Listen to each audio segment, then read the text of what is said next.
चौथा दिन है गतिविधि करने का। तो आज की गतिविधि है, गतिविधि 2 को करने जा रहे हैं और इसमें है एक प्यासे कौवे की कहानी बच्चों को सुनाना।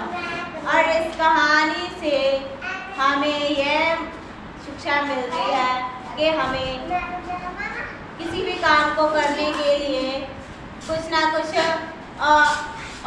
झेलनी पड़ती है। और मैं बच्चों को यही समझाऊंगी कि हमें किसी भी कार्य को करने से पीछे नहीं हटना चाहिए।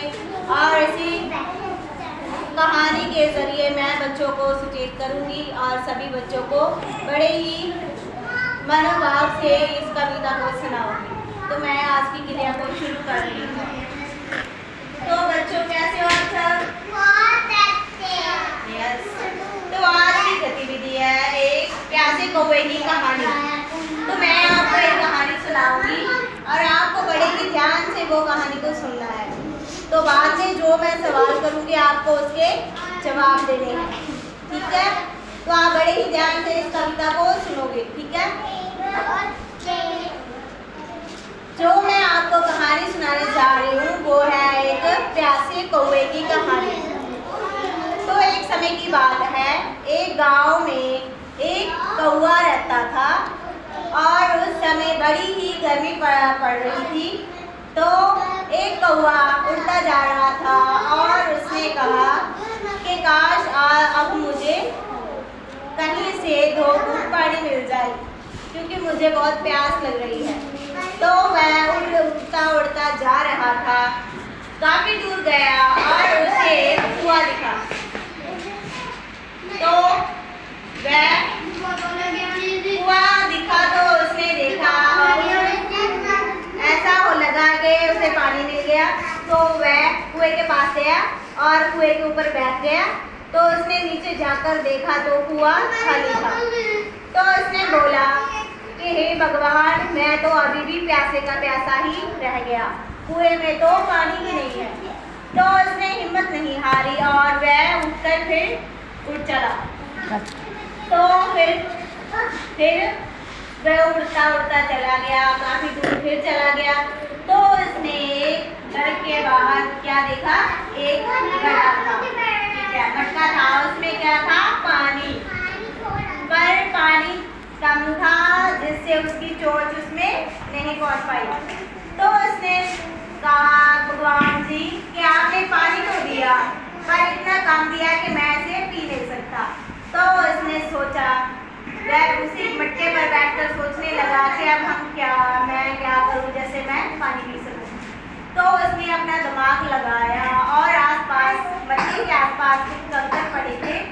तो उसने क्या किया, वह उन कंकरों को एक एक करके उठाया और मटके के बीच गिरा दिया। और मटके में कंकड़ गिराने से पानी ऊपर उठ गया, पानी ऊपर आ गया। तो कौवे ने क्या किया? पानी पिया और अपनी प्यास मिटाई, अपनी चोंच से पानी पिया और अपनी प्यास मिटाई।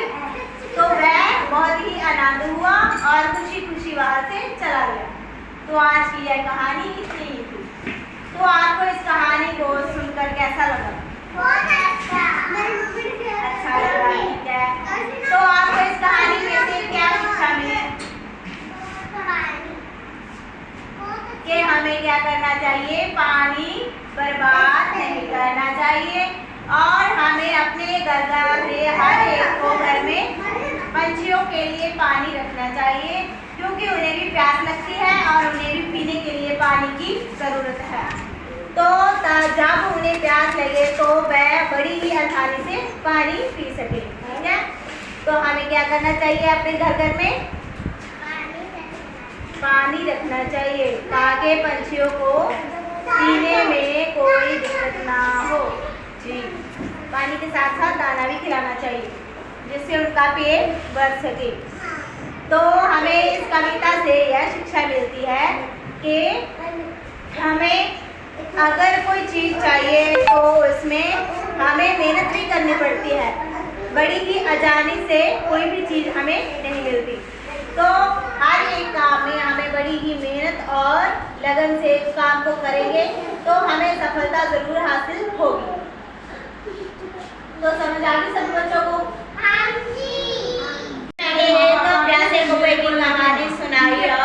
बच्चों ने बड़े ही ध्यान से सुनी और मैंने